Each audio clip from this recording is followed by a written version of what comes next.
Hello students, इस video के अंतर्गत हम लोग the forms of the verb, क्रियाओं के कितने रूप होते हैं, उनका प्रयोग कैसे किया जाता है, इसके विषय में अध्ययन करेंगे। वर्ब के 4 फॉर्म्स होते हैं, यानी क्रिया जो होती है उसके 4 रूप होते हैं। 4 रूपों में उसका प्रयोग किया जाता है।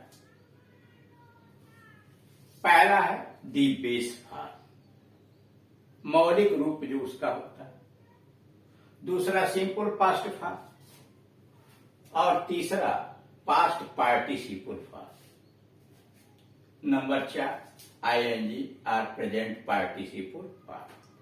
यानी पहला हुआ दी बेस फॉर्म, दूसरा सिंपल पास्ट फॉर्म, तीसरा पास्ट पार्टिसिपल फॉर्म और चौथा आईएनजी या प्रेजेंट पार्टिसिपल फॉर्म। ये 4 मुख्य रूप से क्रिया के रूप होते हैं। अब आइए पहला दी बेस फॉर्म क्या होता है। सिंपल प्रेजेंट टेंस को व्यक्त करने के लिए इस रूप का प्रयोग होता है। क्रिया के बेस फॉर्म का प्रयोग सिंपल प्रेजेंट टेंस को व्यक्त करना हो तो वहां पर बेस फॉर्म ही लगाया जाता है। जैसे I see a boy in the room, मैं कमरे में एक लड़के को देख रहा हूं या देखता हूं।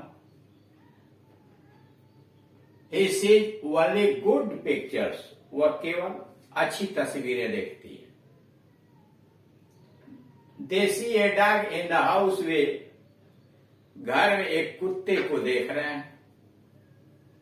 We see only test matches, हम लोग केवल टेस्ट मैच देखते हैं।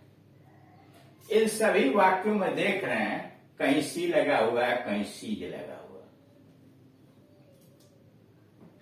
कारण उसका यह कि यदि कर्ता थर्ड पर्सन और सिंगुलर नंबर का है तो क्रिया के अंत में यस या ईएस जोड़ दिया जाता है सिंपल प्रेजेंट टेंस को प्रकट करने के लिए। यानी अगर subject third person singular number का है, जैसे ही, सी, इट, राम, श्याम, मोहन, तो क्रिया में यस या ईएस जोड़ दिया जाता है नियमानुसार सिंपल प्रेजेंट टेंस को प्रकट करने के लिए। जैसे he eats a mango, he singular number है और थर्ड पर्सन का सब्जेक्ट, इसलिए इसके अंतर्गत आप देख रहे हैं लिखा हुआ ईट में यस जोड़ दिया। ही टचेज, इसमें यस जोड़ा गया है टच में। ही टचेज ए डॉग, वो कुत्ते को स्पर्श करता है। कुछ लेखक जो हैं वर्ब की 5वीं यस या ईएस फॉर्म कहते हैं।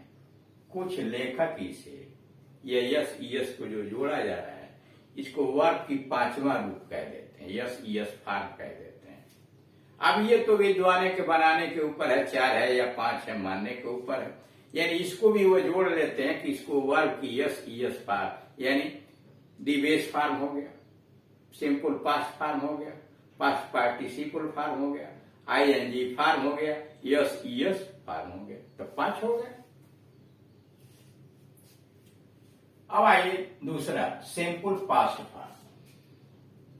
भूतकाल में किए गए किसी कार्य या घटित घटना को व्यक्त करने के लिए वर्ब के इस रूप का प्रयोग किया जाता है। कह रहा है कि सिंपल पास्ट फॉर्म का प्रयोग भूतकाल में बीते हुए समय में किए गए किसी कार्य को या घटित हुई घटना को व्यक्त करने के लिए सिंपल पास्ट टेंस का प्रयोग किया जाता है। जैसे आई लव माई डॉग, मैं अपने कुत्ते से प्रेम करता था। दे शादी प्योर रिंगिंग दी में, उन्होंने परिचारक को, चपरासी को घंटी बजाते हुए देखा। दी child drank all the milk, बच्चा सारा दूध पी गया। ही कट हिज फिंगर, उसने अपनी उंगली काट ली। अब तीसरे पाइए past participle form. Present, past और फ्यूचर परफेक्ट टेंस को व्यक्त करने के लिए क्रिया के इस रूप का प्रयोग किया जाता है, थर्ड फॉर्म का प्रयोग किया जाता है।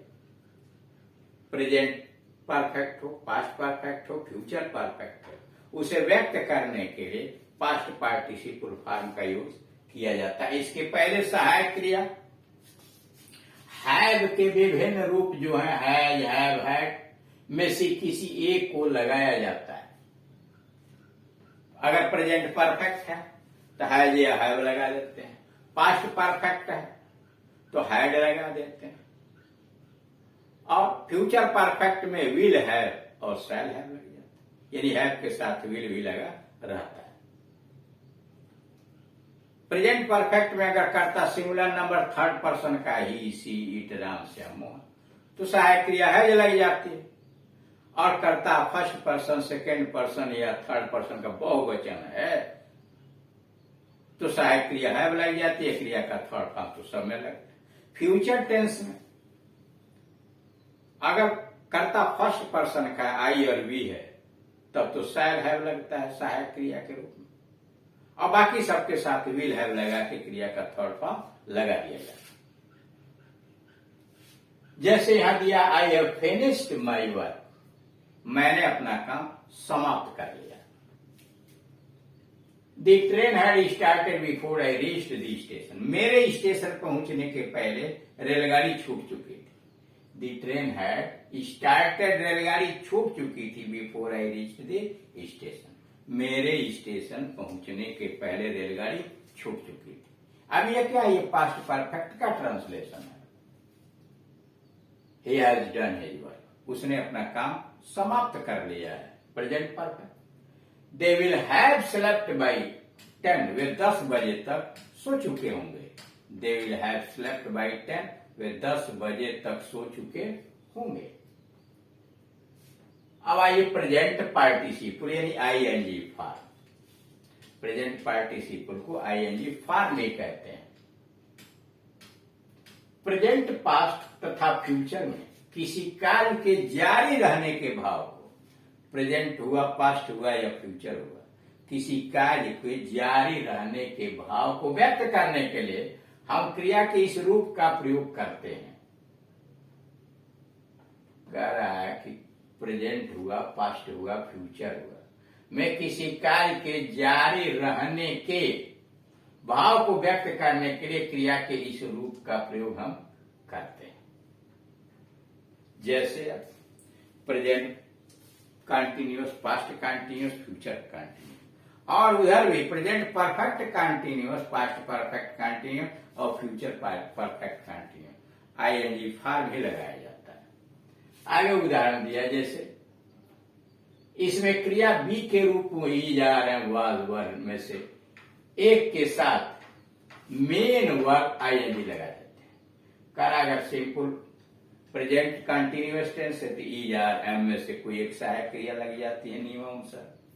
पास्ट कंटिन्यूअस टेंस है तो वाज, वर में से कोई लग जाती है। फ्यूचर कंटिन्यूअस टेंस है तो विल बी और शैल बी लगा के मुख्य क्रिया में आईएनजी यानी आईएनजी फॉर्म का प्रयोग किया जाता है। और जितने परफेक्ट टेंस है उसमें सहायक क्रिया प्रेजेंट परफेक्ट कंटिन्यूअस टेंस में हैज बीन, हैड बीन लगता है, तब मुख्य क्रिया में आईएनजी आता है। पास्ट परफेक्ट कंटिन्यूअस में हैड बीन लगता है, मुख्य क्रिया आईएनजी आती है।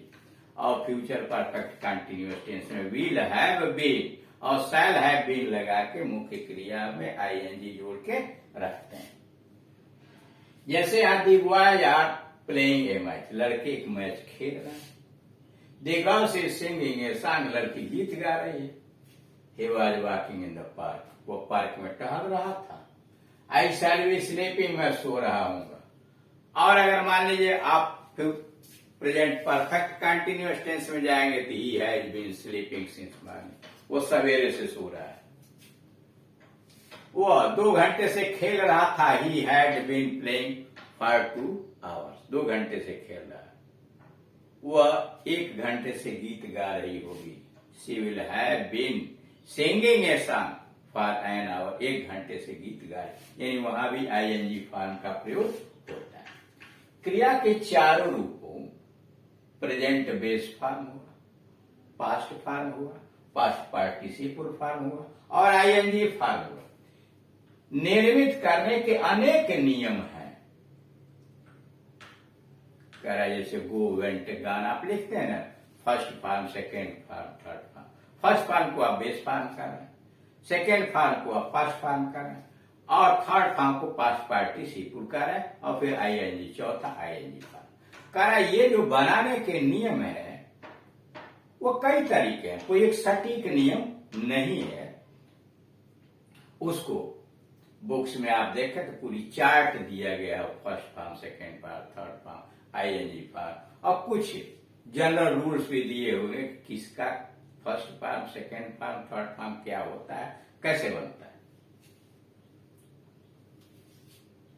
सरलता की दृष्टि से क्रिया के तीनों रूपों फर्स्ट, सेकेंड और थर्ड फॉर्म भी कहते हैं।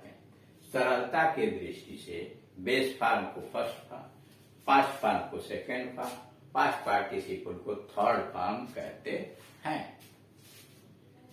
नोट नंबर 1, वर्ब का मूल रूप गो, ड्रिंक, ईट आदि प्लूरल रूप में होता है, या डिक्शनरी में जो क्रिया दी गई होती है, मेन मूल रूप जो होता है, बेस फॉर्म होता है, वो बहुवचन में होता है, प्लूरल नंबर में होता है। वर्ब के मूल रूप प्लूरल को सिंगुलर बनाने के लिए साधारणतः वर्ब के अंत में यस ही लगता है।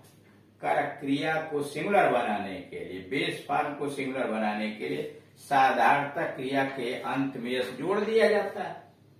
पर जिन क्रियाओं के अंत में ओल आ गया हो, जैसे गो में ओ आ गया, पास में डबल एस आ गया हो, यस यच आया हो, सी यच आया हो, या यक्ष आया हो, उनके अंत में यस के बजाय यस जोड़ते हैं, यस लगाते हैं। जैसे गो का गोस, पास का पास, पुस का पुस, टीच का टीचे, मैक्स का मैक्स, इस समय यस जुड़ा हुआ है।